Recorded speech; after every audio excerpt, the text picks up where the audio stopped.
भारतीय कपड़े के पतन की कहानी को आगे बढ़ाते हैं। भारतीय कपड़े और भारतीय जो बुनकर थे उनकी स्थिति अब खराब हो चुकी थी। अंग्रेजी सामान भारत के बाजारों में बिल्कुल पट गया था। पट करने का मतलब पूरा भर गया था। भारत का जो कपड़ा बाजार था, तत्कालीन कपड़ा बाजार औपनिवेशिक काल में, तो देखिए कुछ दो तीन फैक्ट्स हैं कि 1830 के दशक, दशक का मतलब 10 साल, 1830 का दशक अर्थात 1830 से 1839 तक, 1830 के दशक तक जो भारत के बाजार थे वो ब्रिटेन के कपड़ों से पूरे पट गए थे। 1830 के दशक तक भारतीय बाजारों में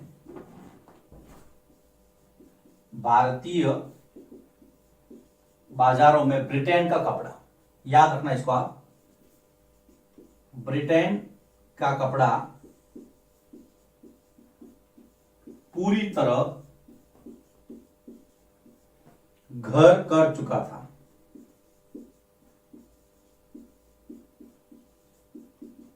ये वो समय था, अब इंग्लैंड की बारी आई थी। पहले भारत का कपड़ा बहुत फेमस था, उसने दूर से विदेशों में जितने भी यूरोप और अमेरिका के जो बाजार थे उसको खत्म किया था, लेकिन अब उन्होंने अपनी नीतियों से भारतीय कपड़े को प्रभावित करना शुरू किया था। लेकिन फिर भी इसके उपरांत भी कुछ चीजें ऐसी थी।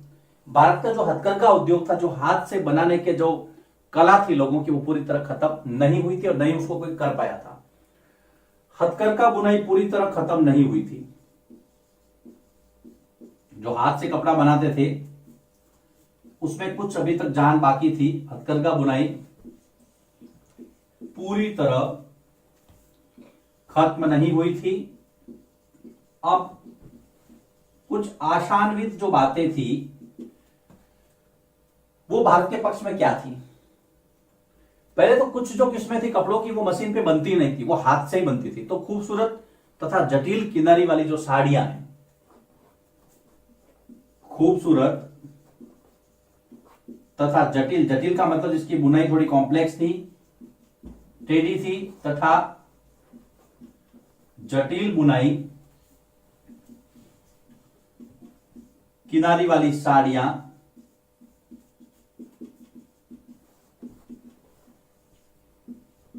हाथों से बनती थी। हाथों से बनते मतलब हाथ की बुनाई से बनती थी, जो कि मशीनों पे संभव नहीं थी। इस बात को आप ध्यान में रखेंगे। कुछ राहत की खबर थी भारतीय उद्योग के लिए। परंपरागत जो कपड़े थे, परंपरागत पहनावे के जो कपड़े थे, कुछ विशेष किस्में थी वो हाथ से ही बनती थी। परंपरागत पहनावे के कपड़े, जो ट्रेडिशनल क्लोथ से परंपरागत पहनावे के कपड़े तथा कुछ खास किस्में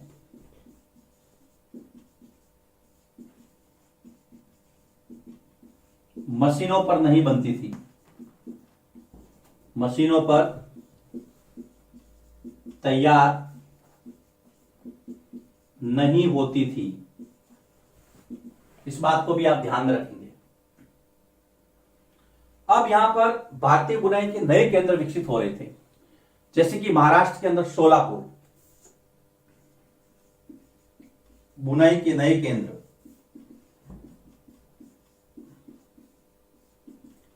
शोलापुर महाराष्ट्र, आपने शोलापुर के खेसले देखे होंगे, मोटी चादरें आती हैं, अभी भी आपके घरों में मिल जाएगी। मेरे घर में तो शोलापुर के खेसले अभी भी पड़े हैं, जो सर्दियों में यूज करते हैं, मोटे कपड़े। शोलापुर महाराष्ट्र, मदुरई तमिलनाडु, ये नए बुनाई के केंद्र विकसित हो रहे थे, तो इनको आप ध्यान में रखेंगे। ये सिलेबस में दिया है आपके, बुनाई के नए केंद्र अभी विकसित हो रहे थे। इसी समय महात्मा गांधी का आह्वान, महात्मा गांधी ने लोगों से आह्वान किया था। उन्होंने कहा कि स्वदेशी अपनाओ, हाथ से कटा हुआ सूत इस्तेमाल कीजिए। क्या आह्वान किया? कि हाथ से कटा सूत तथा खादी का प्रयोग करें। अब खादी राष्ट्रीयता की पहचान बन गई थी बेटा, खादी का प्रयोग करें, पहली चीज तो ये। उसके बाद में उन्होंने खादी को सबसे ज्यादा इंपॉर्टेंस दिया। उस समय लोग खादी पहनने लगे, खादी का एक राष्ट्रवाद की तरह से, मतलब खादी को राष्ट्रवाद की नजर से देखा जाने लगा। विदेशी कपड़ों का बहिष्कार करें, विदेशी कपड़ों का बहिष्कार करें। महात्मा गांधी ने आह्वान किया लोगों से, खादी का प्रयोग करें, विदेशी कपड़ों का बहिष्कार करें। 1931 में उन्होंने जो चरखा था, अब चरखा भारतीय राष्ट्रीयता का प्रतीक बन गया था।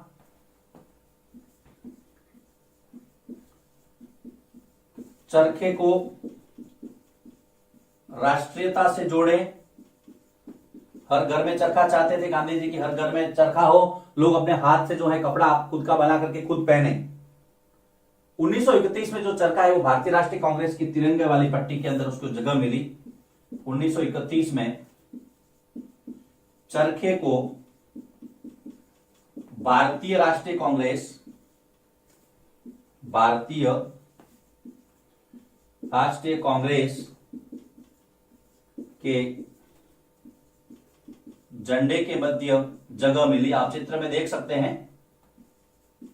तो चरखा राष्ट्रीयता का प्रतीक बनता जा रहा था धीरे धीरे, ये सारे कपड़ों से जुड़ा था। इसलिए अब हम बात करते हैं कि जब बेरोजगार बुनकर हुए थे उनका क्या हुआ। देखो, ये जो अभी हमने बोर्ड वर्क जो मैं आपके सामने लिखा उसमें क्या क्या था। एक तो आपको पता रखना है कि 1830 के दशक तक भारतीय बाजार में ब्रिटेन का कपड़ा पूरी तरह से आ गया था। भारत के कपड़े के दुर्दिन शुरू हो गए थे, खराब स्थिति शुरू हो गई थी, लेकिन फिर भी राहत वाली बात यह थी कि जो हथकरघा बुनाई थी वो पूरी तरह से खत्म नहीं हुई थी। सबसे पहली बात, क्योंकि जो खूबसूरत और जो जटिल बुनाई वाली जो साड़ियां वगैरह है, किनारी वाली साड़ियां, वो हाथों से ही बनती थी। जो परंपरागत कपड़े थे वो कुछ खास किस्में उसकी थी, वो मशीनों पर तैयार नहीं होती थी। इसी के साथ में जो गांधी जी थे उन्होंने आह्वान किया लोगों से कि भाई हाथ से बना कताव, सूत और खादी का प्रयोग करो, विदेशी कपड़ों का बहिष्कार करो और चरखे को जगह दो, है ना। और 1931 में चरखे को भारतीय राष्ट्रीय कांग्रेस के झंडे के बीच में जगह मिली। ये सारी चीजें क्या थी, 1 2 3 4, ये सारी चीजें भारतीय कपड़े को एक बचाने का एक प्रयास था। इतनी जबरदस्त चाल, भारतीय के कपड़े को बाहर करने का जो उनका पूरा एजेंडा चल रहा था, उसके बीच में ये राहत वाली खबर थी भारतीय कपड़े के लिए। तो कुल मिलाकर ये सुकून देता। जब भी हम पढ़ते हैं, ये सब चीजें पढ़ते हैं तो थोड़ा सुकून मिलता है। चलिए, कुछ चीजें ऐसी भी थी जो भारत को कपड़े को बचाने का प्रयास कर रही थी। अब मैं बात करना चाहूंगा आपसे, इन सारी स्थितियों में वो बुनकर जो बेरोजगार हो गए उनके साथ क्या हुआ। उसके बाद में सूती कपड़ा मिलों का उदय। लिखिए इसको आप, फिर मैं आगे बढ़ाता हूं। जो बुनकर बेरोजगार हो गए थे उनके साथ क्या, उन्होंने अपना पेशा बदल दिया, अपना रोजगार बदल दिया। कुछ लोग खेतिहर मजदूर बन गए, बुनकर कुछ खेतिहर मजदूर बन गए, खेतों में काम करने लग गए। कुछ खेतिहर मजदूर बने, पेशा बदल रहे, आप देखिए रोजगार बदल गया उनका। कुछ लोग काम की तलाश में शहरों की तरफ पलायन कर गए।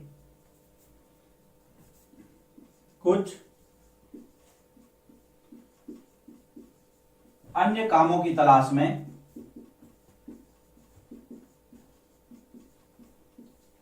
में शहरों की तरफ पलायन कर गए। ध्यान रखना, शहरों की तरफ पलायन कर गए। कुछ लोगों ने खेती को अपनाया, कुछ शहर की तरफ गए। कुछ लोग जो है अफ्रीका, दक्षिण अमेरिका के बागानों में काम करने लग गए। अफ्रीका तथा दक्षिण अमेरिका, अफ्रीका तथा दक्षिण अमेरिका के बागानों में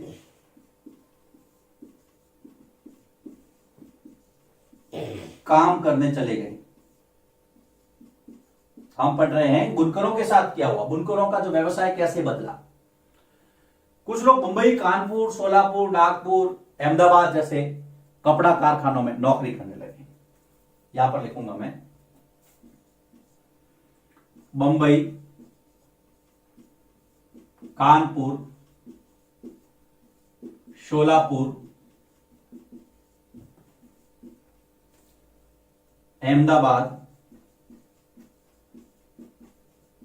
नागपुर में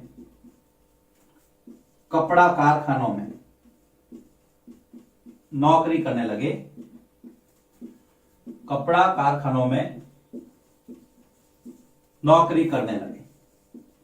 तो अगर मान लो पूछ ले कि ब्रिटेन द्वारा जब भारतीय कपड़े का पतन किया गया या भारतीय कपड़े का जब पतन हुआ तो जो बुनकर बेरोजगार हो गए थे उनके ऊपर क्या प्रभाव पड़ा, तो आपको ये 4 बिंदु पता रखने हैं।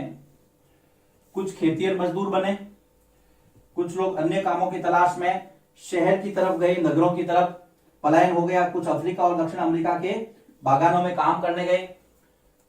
बहुत सारे लोगों ने मुंबई, कानपुर, सोलापुर, अहमदाबाद, नागपुर जैसे वहां पे कपड़ा कारखानों में नौकरी स्टार्ट कर दी। अब हम पढ़ते हैं सूती कपड़ा मिलों का उदय। सूती कपड़ा मिलों का उदय, भारत के अंदर एक परिवर्तन का दौर था ये। अब हम देखेंगे भारत में जो सूती कपड़ा मिलें हैं वो कैसे स्टार्ट हुई। तो जो पहली सूती वस्त्र मिल थी भारत की, पहली सूती वस्त्र मिल वो 1854 में मुंबई में, याद रखना आप इसको, बहुत अच्छा फैक्ट है ये। 1854 में मुंबई में कावसजी डाबर नानाभाई, याद रखना नाम, कावसजी डाबर नानाभाई द्वारा स्थापित हुई। यह सफल मिल थी। किसी ने 1818 में कलकत्ता में फोर्ट ग्लेस्टर में पहला प्रयास किया था लेकिन वो सफल नहीं होती। 1854 में मुंबई के अंदर कावसजी डाबर नानाभाई ने पहली सूती वस्त्र मिल स्थापित की थी। आप इसको ध्यान में रखेंगे। 1854 में भारत की पहली सूती वस्त्र मिल मुंबई में। मुंबई भी जो है एक नए केंद्र के रूप में विकसित हो रहा था। मुंबई एक महत्वपूर्ण बंदरगाह था जहां से इंग्लैंड और चीन को कपास का निर्यात भी किया जाता था। देखिए मुंबई, थोड़ा मुंबई के बारे में हम जान लेते हैं। मुंबई सबसे पहला तो महत्वपूर्ण बंदरगाह जहां से विदेशी व्यापार बहुत अच्छा फल फूल रहा था। यहां से इंग्लैंड और चीन को, इंग्लैंड और चीन को कपास निर्यात भी होता था। कपास निर्यात इसलिए होता था, निर्यात का मतलब है जब आप विदेशों को सामान बेचेंगे। निर्यात बेटा इसलिए हो रहा था क्योंकि इंग्लैंड जो है वो काली मिट्टी की उपजाऊ, इंग्लैंड सॉरी मुंबई की बात कर रहा हूं। मुंबई जो है वो काली मिट्टी के उपजाऊ क्षेत्र में स्थित था।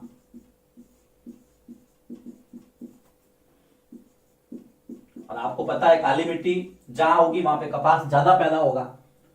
तो महाराष्ट्र में आज भी कपास ज्यादा होता है। महाराष्ट्र, गुजरात, जो काली मिट्टी का जो बेल्ट है, जो पठारी क्षेत्र आप नीचे जाएंगे ना, जैसे दक्षिण का पठार, दक्कन का पठार, वैसे भी काली मिट्टी के लिए जाना जाता है। वहां पे कपास ज्यादा होता था। मुंबई जो है नजदीक पड़ता था तो वहां से फिर वो एक्सपोर्ट होता था, निर्यात होता था। दूसरा, यहां पे देखिए 3 हो गया। चौथा, कामगार आसानी से मिल जाते थे। कामगार या श्रमिक मुंबई में उपलब्ध थे जो कि काम करने के लिए जल्दी आ जाते थे। तो मुंबई का इसलिए महत्व था, याद रखना। कामगार वर्ग आसानी से मिल जाता। अगर मुंबई की बात करें कि मुंबई इतना डेवलप क्यों हुआ, एक महत्वपूर्ण बंदरगाह था। इंग्लैंड और चीन को यहां से कपास निर्यात होता था। काली मिट्टी के पास में क्षेत्र ये स्थित था क्योंकि काली मिट्टी कपास के लिए ज्यादा फायदेमंद रहती है। चौथा, यहाँ पे जो कामगार वर्ग है वो उपलब्ध था। तो बुनकरों पे क्या असर पड़ा? देन सूती कपड़ा मिलों का भारत के अंदर उदय, ये जो नया टॉपिक इसके अंदर स्टार्ट हुआ, उसमें पहली कपड़ा मिल 1854 बंबई में। फिर हमने 4 बिंदुओं के अंदर बंबई के महत्व को जाना। कामगार वर्ग आसानी से मिल गया, सारे थे। 1900 तक आते आते यहां पर 84 कपड़ा मिले स्थापित हो गई थी, जो कि गुजराती और पारसी व्यापारियों ने स्थापित की थी। पारसी व्यापारी, गुजराती व्यापारी, 1900 तक आते आते 84 कपड़ा मिले यहां पर स्थापित हो चुकी थी। अहमदाबाद में सबसे पहली मिल जो है 1861 में स्थापित की गई। यहां पर यहां पे लिख देता हूं मैं, अहमदाबाद 1861 पहली वस्त्र मिल यहां पर लगी। पूछ लेते हैं कभी कभी, दिया हुआ है तो याद करने में आनाकानी नहीं। अब देखिए, शुरुआत हो रही थी भारत में कपड़ा मिलों की, लेकिन इंग्लैंड नहीं चाहता था, इंग्लैंड का व्यापारी नहीं चाहता था कि भारतीय कपड़ा मिले आगे बढ़े। इसलिए उनको शुरुआती दशकों में, या जो इनिशियल स्टेज थी इसकी, उसमें समस्या का सामना करना। कोई भी काम करेंगे आप, शुरू में प्रॉब्लम आएगी। लेकिन यहां पर एक प्रश्न बनता है कि भारतीय वस्त्र उद्योग या भारतीय कपड़ा मिलों को, भारतीय कपड़ा उद्योग को शुरुआत में किन किन समस्याओं का सामना करना पड़ा, और वो मैं अगले बोर्ड वर्क में लेता हूं। पहले आप इसको नोट कर लीजिए।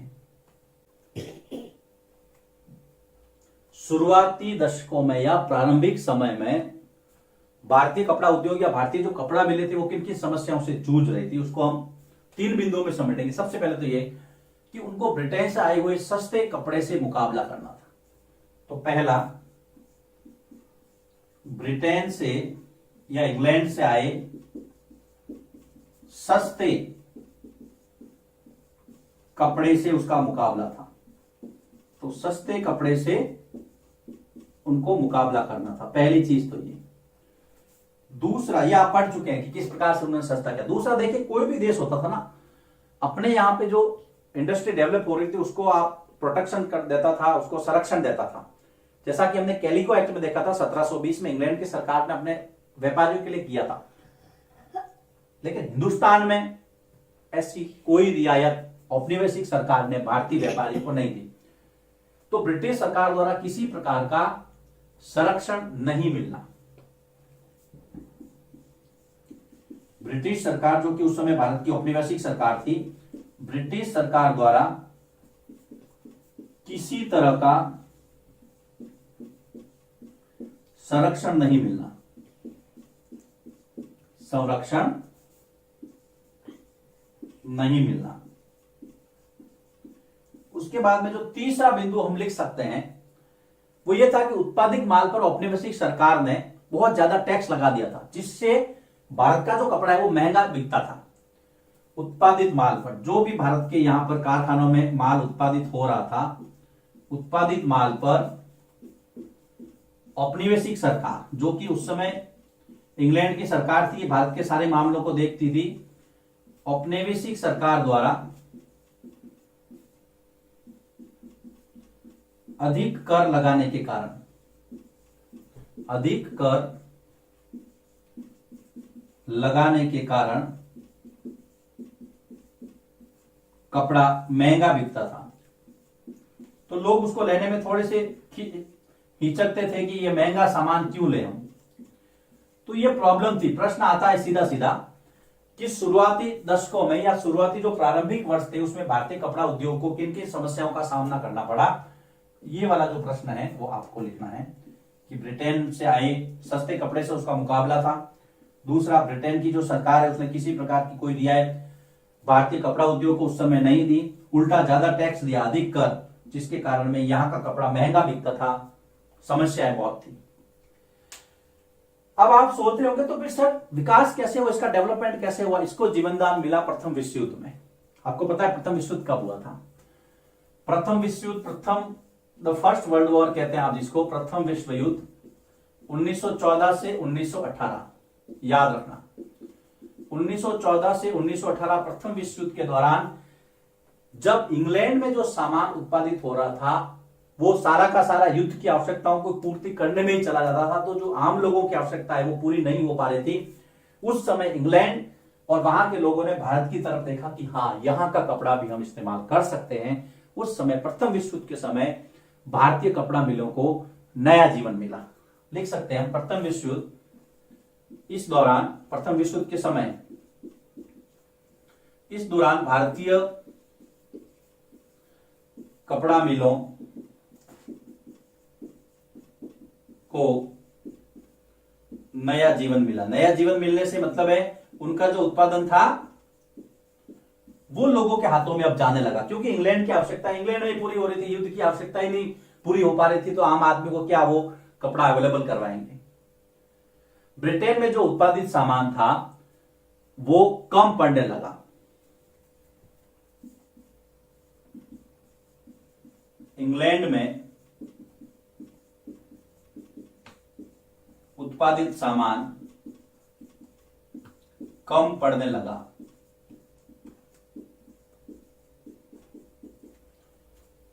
पड़ेगा ही कम, युद्ध की आवश्यकता की पूर्ति नहीं हो पा रही थी। तब जाकर के भारत की तरफ ये लोग देखने लगे और जो भारतीय सामान है, भारत का जो कपड़ा है उसमें संभावना है लोगों को नजर कम पड़ने लगा। इन परिस्थितियों मतलब विश्व युद्ध की परिस्थितियों में, इन परिस्थितियों में भारतीय कपड़ा लोगों के बीच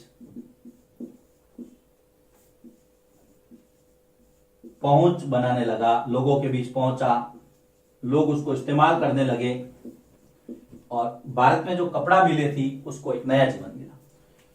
तो इसमें भी 3 बिंदु है, ये आप लिख सकते हैं कि प्रथम विश्व युद्ध के दौरान फिर क्या परिस्थितियां चेंज हुई।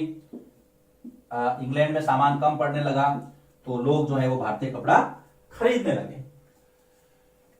अब यहां पर हमने बुनकर और फैक्ट्री मालिक ये वाला जो टॉपिक, अब लोहा बनाने वाला आएगा, आयरन स्मेल्टर्स, सूती वस्त्र उद्योग वाला जो मामला यहां पे समाप्त होता है इस वीडियो में।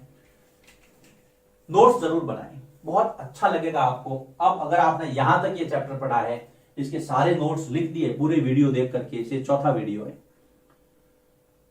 दावे से है इसमें से कोई भी प्रश्न आप गलत नहीं करेंगे सिस्टमेटिकली। प्लस आपके अंदर एक सिस्टम डेवलप होगा नोट्स लिखने का, वो आपके आगे जाकर के बहुत काम आएगा।